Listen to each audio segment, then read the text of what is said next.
লুচি বাচ্চ কেন? আটা সকালে আছে, লুচি বাচ্চ কেন? আচ্ছা, তোমরা খাচ্ছ? আজকে তো বাবা জামাই ষষ্ঠী, সেজন্য সকাল সকাল উঠে দিয়া সব রান্নাবান্না বসিয়ে দিয়েছে। আজকে জানতাম না। সকাল সকাল রান্নাবান্না রেডি? দিদি হচ্ছে। কি কি করছেন? এই যে আলু ভাজা, কুমড়ি ভাজা, পটল ভাজা, বাবা, ছোলার ডাল আর লুচি। বাহ, জামাই ষষ্ঠীর সকালটা একেবারে জমে ক্ষীর, দারুণ ব্যাপার। আমার জামাই তো মিষ্টি টিষ্টি বেশি পায়নি, আর কি আর বানাবো। আহ, নাহলে মিষ্টি বানাতো নাকি? আর একটু যাই হোক বাই। আচ্ছা, রান্না হলে আমাকে আগে দেবে। হ্যাঁ বাবা, তোমাকেই তো দেবে। তাহলে সোনপাপড়ি দেবে? সোন পাপড়িটা তোমাকে দেবো না, ওটা আমরা খেয়ে নেবো। ওকে। না। এদিকে তো মনে হয় আবার লুচির জন্য ময়দাও মাখা হয়ে গেছে। সকাল সকাল স্নানও হয়ে গেছে।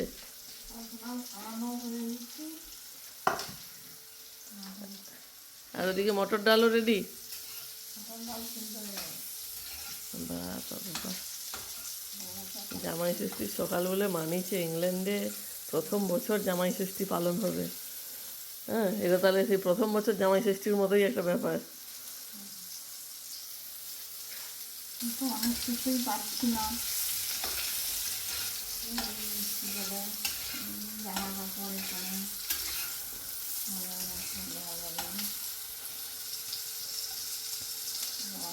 জামা কাপড় দেবো এখানে তো মনের মতো জিনিস পাওয়া যায় না। না, ওই জিন্স টপ, জিন্স গেঞ্জি ফেঞ্জি পাওয়া যাবে দোকানে গেলে। তোমারটাই মুশকিল হবে, তোমাকে শাড়ি দেওয়া যাবে না। শাড়িটা এখানে পাওয়া চাপের আছে। শাড়ি পাওয়া যাবে। টিয়ার জন্য তো শাড়ি কিনি লেস্তারে, যাই এখানে তো পাওয়া যায় না। হ্যাঁ, ঠিক বলেছো বাবা, এখানে আমরা শাড়ি পাই না। তো একদিন দিয়াকে নিয়ে লেস্টার বা বার্মিংহাম গিয়ে শাড়ি কিনে আনবো। ঠিক ওকে। আছে, ব্রাগিয়াম হচ্ছে অনেক বড়, আর ওখানে তো অনেক জিনিস পাওয়া যাবে। হ্যাঁ, তাহলে বার্মিংহাম বা লেস্টার একদিন যাব। হ্যাঁ, বাট আমি যে বার্গিংহাম যাবো, আই নট লেস্তার। আচ্ছা, ঠিক আছে। আমি কি তাহলে স্নান করে আসবো প্রথমে ফটা তারপর খাওয়া? হ্যাঁ, ও, তাহলে তো স্নান করতে করতে যাবে। তারপরে ঠাকুরকে একটু জল দিয়ে চলে আসবে।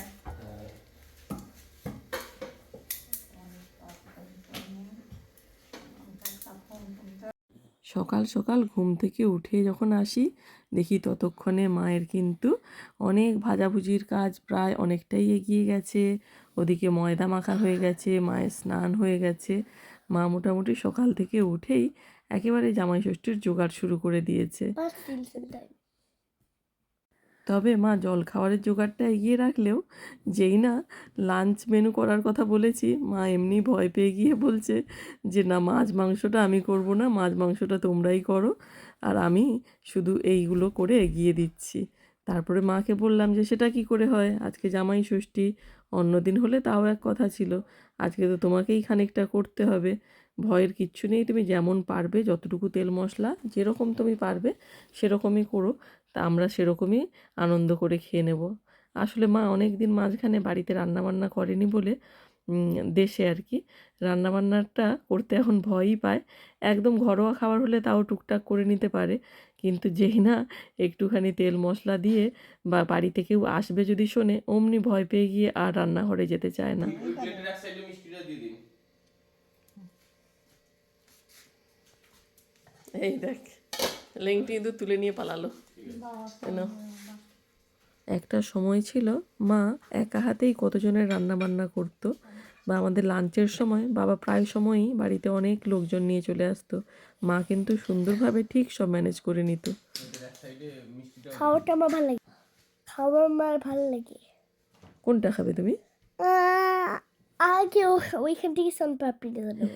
সেটাই সেটাই, সোনপাপড়ি তোকে আজকে দেবই না। আমি নিয়ে নেবো। তাড়াতাড়ি ড্রেস চেঞ্জ লাঞ্চের করো, সময় নেবো। লাঞ্চের সময় তুমি আবার নতুন ড্রেস পরবো? অন্য একটা পাঞ্জাবি দেবো। অন্য আবার পাঞ্জাবি? বাবা, তোমারই তো দিন গো। হুম, খাওয়া দাওয়া হয়ে গেলে ঘর পরিষ্কারে লেগে যাবে। বলি জামাই ষষ্ঠী শেষ, ফোঁটা দেওয়া হয়ে গেছে, ড্রেস চেঞ্জ হয়ে গেছে মানে? সারাদিন। আর সারাদিন নয়, যতক্ষণ পাঞ্জাবি পরেছিল ততক্ষণ জামাই। বাবা খাও। পাঞ্জাবি খোলা হয়ে গেছে, এবার ঘরের কাজে লেগে যাবে। হ্যাঁ এটা আজকে তোর কিছু নেই, তুই আজকে জামাই ষষ্ঠীতে এগুলো সব চারদিকে তুই জলমুড়ি খা, এগুলো সব বাবা খাবে। ওকে কি? এগুলো কি উপরে তুলে দিয়ে আসবো? হ্যাঁ, ওটা নিয়ে পালিয়ে যাও ঠাকুরের কাছে। ধানগুলো তুই খাবি না? যা, মিষ্টিটা ইঁদুরে নিয়ে পালালো। মিষ্টিটা আগে তুলে নিতে হবে তাকে প্লেট থেকে। আমি দেখেছি, আমি নিয়ে এলাম। কেন নিলি? হ্যাঁ হ্যাঁ, বাপরে বাপ, এই নিয়ে নিয়েছি। শুধু লেবু খাচ্ছে, খালি পেটে খায় না বাবা, একটু পরে খাবে। তুমি আগে ওগুলো খাও, লুচি খাবার দাবার খাও। দে আমাকে দুটো লেবু দে, দে। সকাল সকাল খালি পেটে কেমন লেবু খেয়ে যাচ্ছে দেখো। ব্রেকফাস্ট পর্ব মিটে যাওয়ার পর তারপরে হয়ে গেল আমাদের ফোঁটা। ফোঁটা আমাদের ইংল্যান্ডে হলো। এটা প্রায় আমরা মানে অনেক বছর পর ফোঁটা পাওয়ার সুযোগ হলো আর কি এই দিনটাতে। তা আমরা এই উইকেই যেহেতু বেড়াতে গেছিলাম, পরে অনেকটা টায়ার্ড ছিলাম, তো কি করব না করব বুঝতে পারছিলাম না। তো দেখলাম যে একটুখানি মাটন আর মাছ করে দিয়ে তার সঙ্গে মা ব্রেকফাস্টের আয়োজনটা করে নিয়েছে। তো সেই জন্য সকাল থেকে আগের দিন হচ্ছে যে এই মাটনটা এরকম করে মানে ম্যারিনেট করে রাখার কথা ছিল, কিন্তু সেটাও ভুলে গেছি। ফলে সকালে উঠেই মটন ম্যারিনেট করা হয়েছে। তার সঙ্গে এদিকে একটুখানি মাছও করা হবে, রুই মাছ। রুই মাছটাও এখানে কিন্তু আগে শুধু এশিয়ান শপগুলোতে পাওয়া গেলেও এখন এখানকার বেশ কিছু শপে কিন্তু রুই মাছটা পাওয়া যাচ্ছে এবং খেতে বেশ সুন্দর। এখানে আইসল্যান্ড বলে একটা শপ রয়েছে, যেখানে আগে শুধু এখানকার সামুদ্রিক মাছগুলোই বেশি পাওয়া যেত। তবে এবারে দেখছি ওই শপে কিন্তু রুই মাছটাও এসছে আর কি, আর বেশ অন্য দোকানের থেকে সস্তাও, আর টেস্টটাও ভীষণ ভালো। রুই মাছগুলো এই যে দেখো পুরো একটুখানি বড় বড় পিস ছিল, ওগুলোকে কেটে ধুয়ে এরকম সাইজের করে নেওয়া হয়েছে। আজকে জামাই ষষ্ঠী, আমরা যেরকম পারি দুজনে মিলে করতে হবে, অন্যদিন হলে জামাই করে দিল ঠিক আছে, আজকের দিনটা তার স্পেশাল দিন, তাই না? চেষ্টা করতে হবে।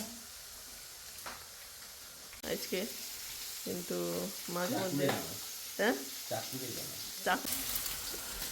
হ্যাঁ এখন ফোন করছে। ঠিক আছে বসো। মা সকাল থেকে অনেকক্ষণ দাঁড়িয়ে দাঁড়িয়ে যেহেতু জলখাবারগুলো বানিয়েছে আর দাঁড়াতে পারছে না, তো সেই জন্যই একটা চেয়ার নিয়ে এখানে গ্যাসের পাশে বসছে, কিছুক্ষণ একটুখানি মাছগুলো উল্টে দিয়ে আবার একটু বসে পড়ছে। বেচারা মাছ মাংস রান্না করতে একটু ভয়ই পায়, ভেজ যেগুলো রান্না করতে সবজি টবজি রান্না করতে বললে তাও করে ফেলে একদম আরামসে, কিন্তু এই মাছ মাংসটা করতে বললেই একটুখানি মানে খুব ভয়ও পায়। তাও কিন্তু আমরা খাবো বলতে নিজের হাতে বানানোর জন্য করছে আর কি। আর এই যে আগের দিন দেখিয়েছিলাম টমেটো, এইভাবে আমাদের এখানে কুচানো টমেটো এইভাবে টিনের কৌটোয় আসে, ফলে আমাদের টমেটোটা আর কুচাতে হয়নি। এখানে না পেঁয়াজ রসুন সবই ছাড়ানো, বাটা তো পাওয়াই যায়, আবার কিন্তু ছাড়ানোও পাওয়া যায়, ছাড়িয়ে একদম প্যাকেট করে ফ্রোজেন করা থাকে, সেগুলোও আনলে আনা যায়। কিন্তু আমার মনে হয় আর কি ফ্রোজেনের থেকে সঙ্গে সঙ্গে করে নিলে টেস্টটা একটু ভালো হয়। তবে এই টমেটোটার ক্ষেত্রে তুমি এমনি টমেটো নেওয়ার থেকে যদি এই চপড টমেটোর কৌটোগুলো নেওয়া হয়, ক্যানগুলো আর কি, তুলনামূলক দামটাও অনেকটা কম পড়ে, ফলে সময়টাও বেঁচে যায়। যেদিন তাড়াহুড়ো থাকে সেই দিন এগুলো ইউজ করে নিলে, আদা রসুন বাটা প্যাকেট থেকে নিয়ে ইউজ করে নিলে বেশ সুন্দর হয়ে যায়। এই যে টমেটোর যে ক্যান থেকে এই যে চপ টমেটোটা নিলাম, এটা আমরা এই মাছের তরকারিতেও ব্যবহার করব, আবার ওদিকে কিন্তু মাংসতেও মানে মাটন যেটা হচ্ছে ওতেও ব্যবহার করব। আর তার সঙ্গে একটু দইও অ্যাড করছি। রেসিপিগুলো পরে আরেকদিন ভিডিওতে শেয়ার করব, যে রুই মাছটা কীভাবে বানালাম বা মাটনটা কীভাবে বানালাম সেগুলো আরেকদিন শেয়ার করব। তো মশলাটা কষা হয়ে যেতে এবার জল অ্যাড করে দিচ্ছি। জলটা অ্যাড করে দিয়েই জলটা ফুটে গেলে তারপরে মাছগুলো একে একে দিয়ে দেবো। এবার মাছগুলো সব দিয়ে দিয়েছি একেবারে। এবার মাছগুলো ফুটতে থাকুক, ততক্ষণ মাছগুলোকে এভাবে জলের মধ্যে মানে ঝোলের মধ্যে আর কি ডুবিয়ে দিয়ে ঢাকনাটা লাগিয়ে দেবো, দিয়ে মাছটা ফুটতে থাকুক, ততক্ষণে ওদিকে মাটনটাও হয়ে যাবে। ব্যাস ঢাকনাটা লাগিয়ে দিলাম, আর এদিকে এই যে দেখো মা চাল নিচ্ছে। আমাদের এরকম একটা ছোট্ট গ্লাস রাখা রয়েছে, যেটা দিয়ে আমরা কিন্তু চালটা মেপে নিই। আর প্রত্যেকবার মা চাল নেওয়ার পরে 2 মুঠো করে চাল কিন্তু তুলে আবার কৌটোর মধ্যে ফেরত রেখে দেয়, বলে এটা নাকি করতে হয়। তো মায়ের কাছ থেকে এরকম টুকটাক অনেক কথাই আর কি, মা রান্নাঘরেই থাকি যেখানেই থাকি, মা এরকম করে সুন্দর সুন্দর বেশ সেই আমার ঠাকুমা দিদিমা যেগুলো বলতো সেগুলো মাও বলে, শুনতে বেশ ভালো লাগে। আর এই যে মাটনটার কালারটা কি সুন্দর হয়েছে দেখো। তোলা হয়ে গেছে তো? ভিডিও তো করে নিয়েছো তোমার পেজের জন্য। এবারে তো আমাকে তো এগুলো হবে না, তুমি এবারে বসে পড়ো, আমি যাচ্ছি শাক তরকারি দিয়ে ভাত খেয়ে নেবো। ঠিক আছে, তোমার জানা কালকের বাসি জল ঢালা ভাতও আছে। ঠিক আছে, ওইটা ঠিক আছে, খেয়ে নিই। ওকে উঠে যাও। বাসিই তো খাবে, আবার কি খাবে?